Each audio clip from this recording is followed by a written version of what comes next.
A surprise team might be interested in a Brandon Ingram trade, but I'll tell you who's most likely to be moved from New Orleans in today's episode of Locked On Pelicans. Let's go.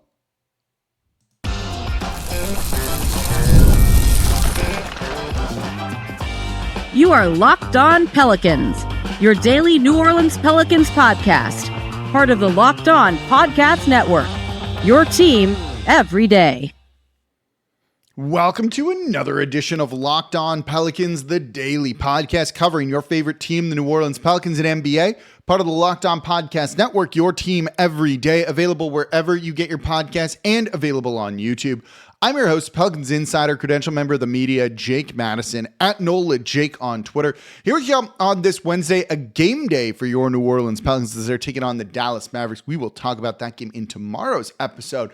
But we got a whole lot of trade talk and a little bit of All-Star Weekend talk here in today's episode of Locked On Pelicans. Updates on Brandon Ingram Trade Rumors. The most likely player, I got a singular name for you, to be moved from this team. And then some All-Star representation talk. Today's episode of Locked On Pelicans is brought to you by Game Time. Download the Game Time app, create an account, use code LOCKEDONNBA for $20 off your first purchase. And of course, thank you for making Locked On Pelicans your first listen today and every day. We're here Monday through Friday, the #1 Pelicans podcast covering everything you want to know about this Pelicans team. So please subscribe wherever you get your podcast and join over 11,000 Pelicans fans on YouTube as well. And become an everydayer. That means you listen Monday through Friday to Locked On Pelicans. So let's get into it. This comes to you courtesy of Mark Stein and Jake Fisher of the Stein Line Substack. I subscribe and pay for it. I highly recommend y'all as well. That is very credible reporting, in my opinion.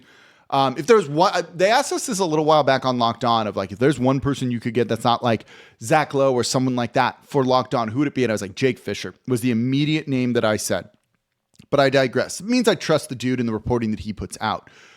They have talked about on that Substack a good bit about Brandon Ingram and that there hasn't been much traction really at all on any sort of trade, any sort of deal recently since the summer. And that kind of backs up what I've heard. And look, if there was a trade, he'd have been moved. It's really as simple as that. But they did mention one team as a team to keep an eye on, and that is the team that just beat New Orleans, and that's the Toronto Raptors.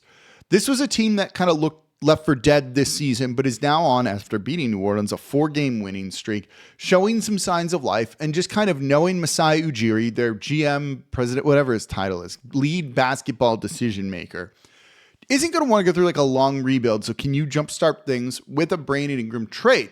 And at first, I was like, really? They're going to do that? To me, it does seem a little bit foolish. Continue to kind of build around Scotty Barnes and others through the draft. RJ Barrett looks like a solid 2 or 3 guy on a team. You know, not a number 1. Scotty Barnes is the centerpiece here.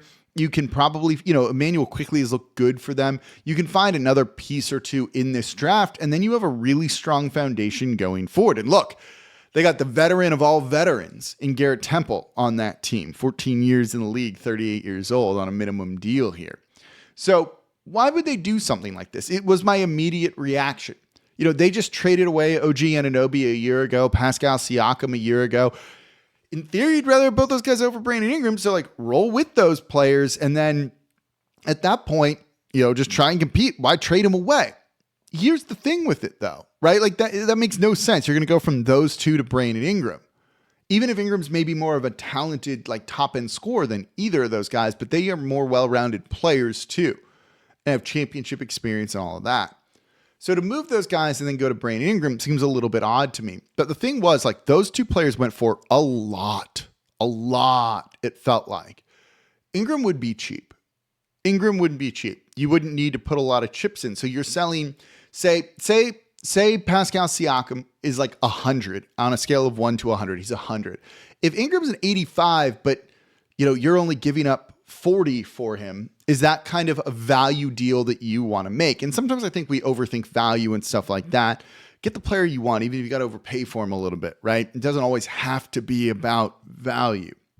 But I do think if they could just get him for cheap, take a swing at him, it doesn't work out, and then he just walks after a year, who cares? And so when I was trying to kind of craft a fake trade that I think would make sense here, that's kind of what you were looking at. And before I tell you what that is, I do think one of the things you've got to keep in mind is that for Brandon Ingram, this team's not going to get the return that they had hoped that they could have gotten, a year ago, 2 years ago. And that would have been the time to move him. You're going to get, the going asking rate on any big name player trade is, I want a young player, I want a draft pick, and I want some expiring salary. Expiring salary, this is a slight digression, isn't what it used to be. You used to want to have expiring salary to clear money so that you had money to spend in free agency to go big name hunting. LeBron James, Amari Stoudemire, Carmelo Anthony, so on and so forth. It doesn't work like that anymore. The only reason you really need expiring salary now is just to make sure you're under the tax or far away from the first apron or the second apron. You don't need 40 million in expiring salary. You need 15, something like that. So I do think expiring salary kind of is lumped in like it was a decade ago when it really isn't exactly the same sort of thing here. You just want to make sure you're not paying the tax if you don't need to pay the tax, or that you're far enough away from the first apron where you don't get kind of limited by the restrictions that are there when you go into that. So that's worth keeping in mind. You're not going to get all three of those things in a Brandon Ingram deal. You might get expiring salary, but look, Brandon Ingram's an expiring salary. You don't need to do that unless it lowers your tax bill this year. If you trade Brandon Ingram, who's making a little over $36 million for a guy who's making $36 million, that's also expiring. It's a like for like trade. You could just let Ingram fall off your books, and I still think that's the most likely thing that's going to happen here. So if you trade Brandon Ingram for expiring salary, it needs to be significantly lower than the salary you had on before. Otherwise, this whole idea doesn't really work. And there's a way to kind of make this trade do that. So the first one would be Brandon Ingram for Bruce Brown and Chris Boucher. That saves the Pelicans about $2.2 million this year. That gets them right under the luxury tax. We'll talk about this more a little bit in the next segment, but the Pelicans, as I have it right now, are $2.112 million over the luxury tax. You shave 2.2 off, you're just a hair under the luxury tax. That'll do it, y'all. And you're all of a sudden you're getting that big check, which is likely going to be the biggest in NBA history of that revenue sharing check. So that's kind of what you'd be looking at here. Maybe a lottery protected first. I don't know what draft picks they have to trade right now, but overall they have a number of picks. They're not going to give up a draft pick for Brandon Ingram because if he walks, that hurts you. If you give up Bruce Brown and Chris Boucher, who you were going to probably let walk anyway, that's not nearly as bad. And I think that's worth keeping in mind. Maybe you get a couple of second round picks. That could be really useful. Could you get 3 second round picks in that deal? I would do that. Expiring salary, replenish some of your second round picks, and then it frees you up to make another move. And that's going to be important. And that's what I want to talk about coming up next. Ingram to the Raptors, very realistic possibility, I think. I think it's a little bit odd for the Raptors to do it. And I don't think you'd get like a return where you're like, look at that. That's a haul, folks, coming in for Brandon Ingram here. But it accomplishes something. And if it can help the Pelicans do that, I think that's something that they would consider. But the most likely player to be traded is not a big name. It's Javonte Green plus someone else. Let's talk about that. That's coming up here next in today's episode of Locked On Pelicans. Today's episode of Locked On Pelicans is brought to you by Game Time. Look, you want to go to the Super Bowl? If you're here in New Orleans, there's no better way to get tickets than with Game Time. Might not be easy, but there's no better way to do it. So whether it's the Super Bowl, whether it's other live events, Game Time is my go-to ticketing app because look, it's just fun to be there with other people connecting like all of that. So Game Time is a new feature, and I love all of the features they have, but this one's great. Game Time Picks. And that makes getting tickets for events even easier. It filters out the fluff to show you only incredible deals on great seats so you don't have to waste time searching through thousands of tickets. I tell my friends to use this for Pelicans games. Get the best deal on tickets out there. Yeah, there might be dollar tickets, but some of those ones in the lower bowl have really good value to it as well. They also have other features. So they have the view from your seat before you buy. So if you're going to a different venue, maybe it's theater, comedy, something like that, you can use Game Time to get the exact tickets that you want. So take the guesswork out of buying tickets with Game Time. Download the Game Time app, create an account, and use code LOCKEDONNBA for $20 off your first purchase. Terms apply.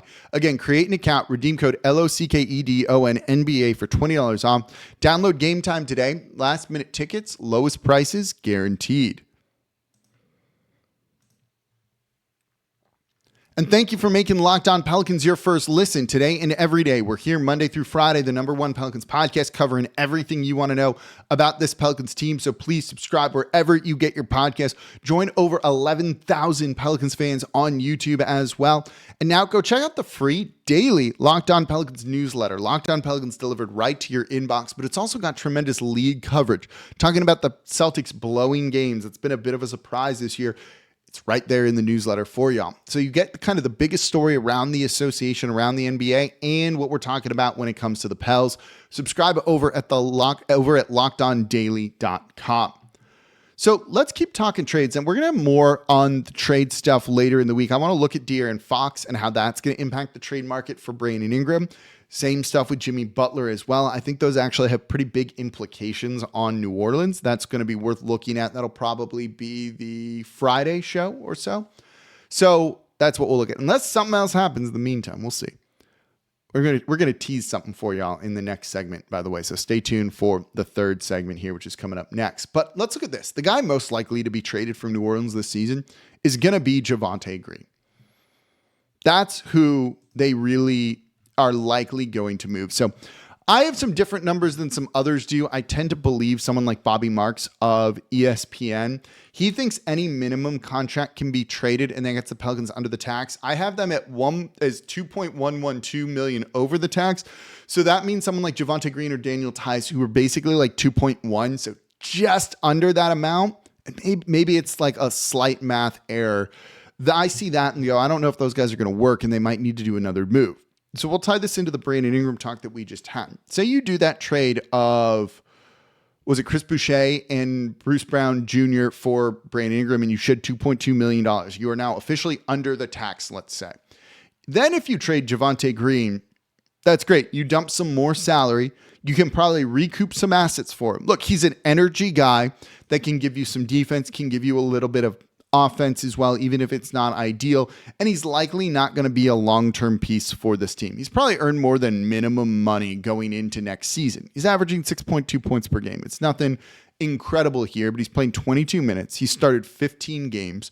He's shooting the three ball at 38%, which is a career high for him. And that's going to open eyes for a team with defense and some rebounding and just like a tough-nosed dude. If he's not going to, if you're not going to sign him for more than the vet minimum next year, so he's going to be gone, get anything you can for Javante Green. Anything you can for Javante Green would be worth getting right now. A second round pick, that's it. Cool, do it, especially if you're not taking salary back.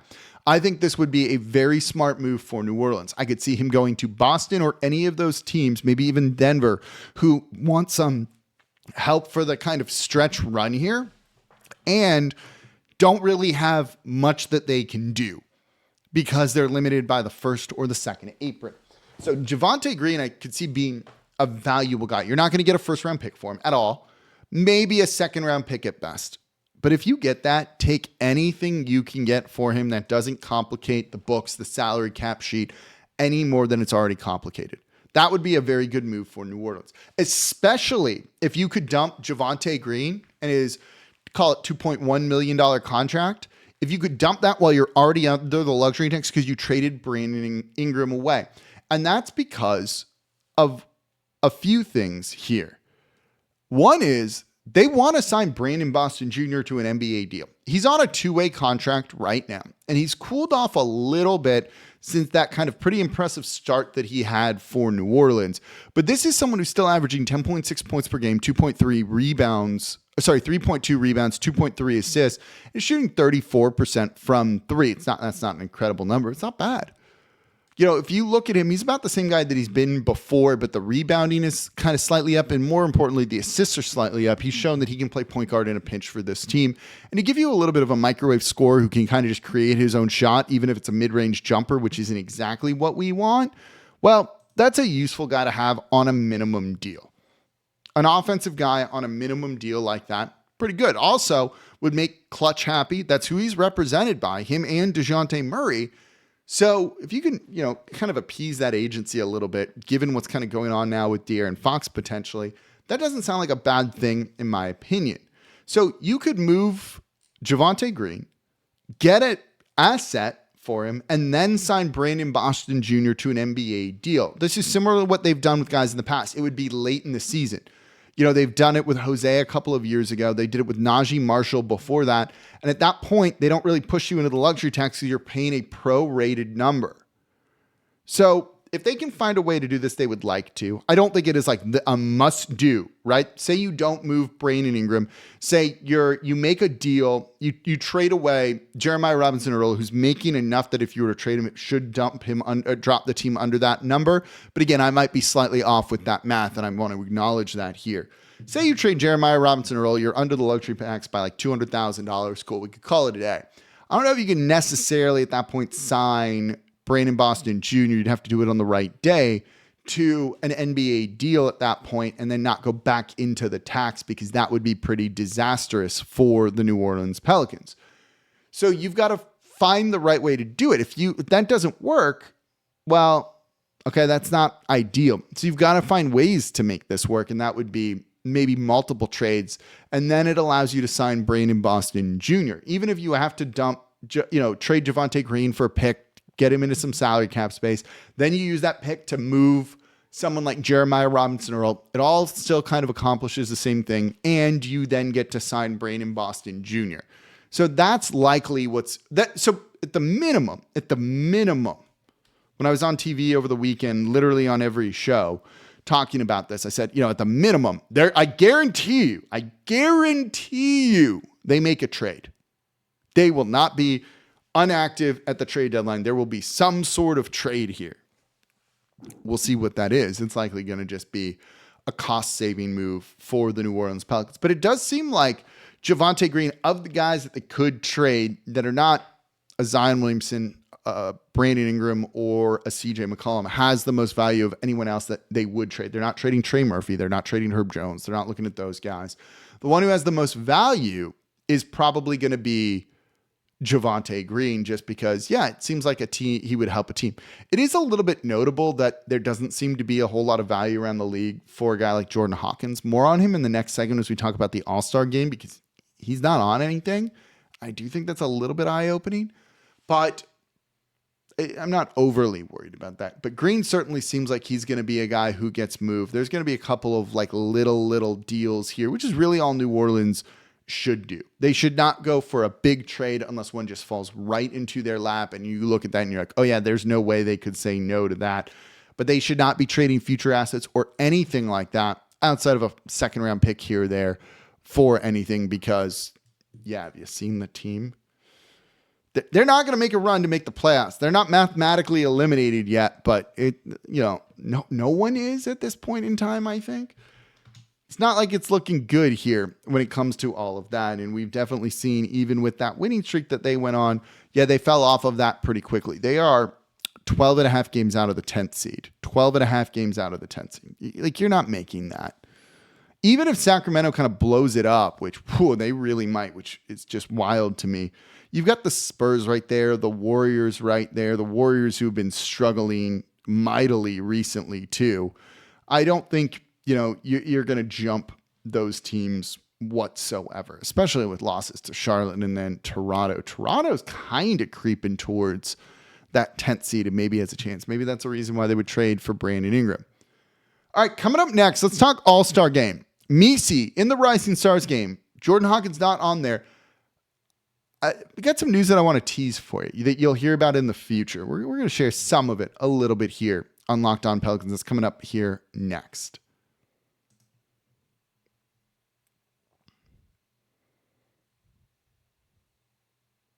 And thank you for making Locked On Pelicans your first listen today and every day. We're here Monday through Friday, the #1 Pelicans podcast, covering everything you want to know about this Pelicans team. So please subscribe wherever you get your podcast. Join over 11,000 Pelicans fans on YouTube as well and become an everydayer. That means you listen to Locked On Pelicans Monday through Friday. Let me know what you think about all of the trade talk that we just had. You in favor of moving Javante Green just for anything? Do you want something else? Like, you tell me what it might be. So for your second listen though, things are really starting to heat up with the head coaching search for the Saints. Ross Jackson has some insight you will not get anywhere else. If you didn't listen to Locked On Saints, you are really missing out about some of the stuff that really is going to be impactful for the Saints for the foreseeable future. Go check out Locked On Saints. Make them your second listen today. Part of the Locked On Podcast Network, your team every day. All right, let's talk a little bit of All-Star Game here. The Pelicans are going to be represented at All-Star Weekend. Not in the All-Star Game. No selection for CJ McCollum, which makes sense, even though he's been the best player for the team. No, Zion's not making the team this year. Brandon Ingram's not making the team this year. It's going to be a quiet Sunday, All-Star Game Sunday for the New Orleans Pelicans. But some other people are going to be representing the Pelicans that weekend. First and foremost, it was announced today, that Yves Missi has been selected to compete in the 2025 Castrol Rising Stars game. The way this is done is it's the rookie team, a sophomore team, and then a G League team, each playing each other. The top two teams kind of moving on. It's a 3-game mini tournament. There's 4 teams consisting of 10 NBA rookies, 10 sophomores, and 7 G League players. Then they get kind of they're drafted onto 3 7-player teams. And then the 7 G League players selected by the league office comprise the 4th team. That's what it is. So he's been one of the rookies selected to that, along with the sophomores here. He deserves this, right? Like, he absolutely deserves this, that he has been really good and has played really well, even if he's hit a bit of a wall recently, and he has. That he deserves to have this representation and be selected to that rookie team. He's been one of the best rookies this year. This is an awesome, deserved spot for Yves Missi. And he's outshining some other guys that were picked ahead of him. And I think that is a really cool thing and a really good honor. And that says, like, the Pelicans did a very good job when it came to drafting him here. They saw it. I didn't see it. Completely wrong. They were right. There you go. On that sophomores team, no Jordan Hawkins. And given the amount of games that he's missed and the injuries that he's had, that's not a really big surprise. Would have been nice to see him on there, but honestly, his play probably doesn't even kind of qualify him for that. They're led by Victor Wembanyama. Obviously, no one's at that level. But that's worth kind of keeping in mind when it comes to it as well. No Hawkins on there, which is a minor disappointment.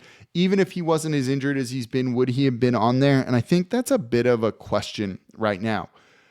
But that's not going to be it for the Pelicans over All-Star Weekend. There are going to be, I can guarantee you this, I can confirm this, I've spoken to sources with all of this.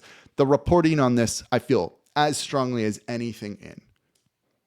There are 2 more people who will be representing the Pelicans at All-Star Weekend, and it has not been announced yet. Maybe in a week or so you will hear it. This is going to be a slightly later one when it comes to that. So maybe by the end of next week, you'll hear this announced. But there will be 2 more people who will be representing the Pelicans at All-Star Weekend. So that's coming soon. You can kind of guess in the comments down below on YouTube if you want about what that representation is going to be. But it's cool, and that's a well-deserved nod for the team when it comes to all of that too. But overall, it's going to be a pretty quiet All-Star Weekend for the New Orleans Pelicans. No one in the main game. They're changing the format of it this year too, so it's going to be a little bit weirder, a little bit not what you've used to kind of see and expect in all of that. So we'll see how this goes. I do like that the NBA is experimenting with this a little bit. And of course, before we even get to all of that stuff with the All-Star game, we got to get through the trade deadline first, and that is coming up here before you know it. It's going to be a week from Thursday. So we are kind of in the clutch situation when it comes to the trade deadline here. We'll, of course, be covering it. We're going to recap the Mavs game in tomorrow's episode of Locked On Pelicans, look at the big picture about that game. That means that's the Thursday show. So Friday's show is probably more about De'Aaron Fox and Jimmy Butler. No, I don't think the Pelicans are in for either of those 2 players, but that could be interesting if they were. We'll probably talk about a trade with that too. What likely it means for New Orleans, which is going to be something else entirely. Let me see if I can somehow craft a trade here. I mean, we could easily craft a trade. I just don't think that the Sacramento Kings would say yes. It would have to be CJ McCollum and Brandon Ingram, right, for De'Aaron Fox in some capacity, knowing that maybe De'Aaron Fox would walk because he's got a preferred destination in mind. Hold on. I'm doing this live here. CJ and Ingram to the Kings for De'Aaron Fox. How much more salary do we need to add here?